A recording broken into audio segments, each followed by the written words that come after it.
Every day, I find myself in situations where speaking English becomes an adventure.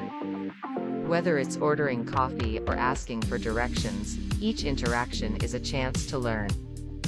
I remember the first time I confidently asked a barista for a cappuccino, please.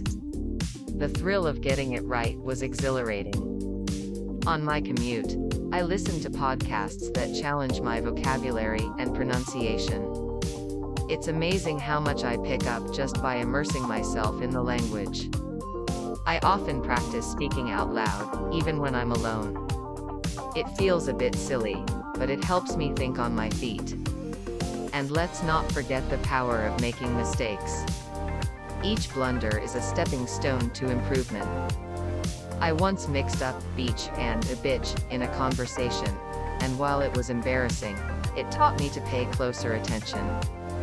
So, every moment spent speaking English is a step forward, a chance to connect with others and grow. It's not just about fluency, it's about the joy of communication and the stories we share along the way.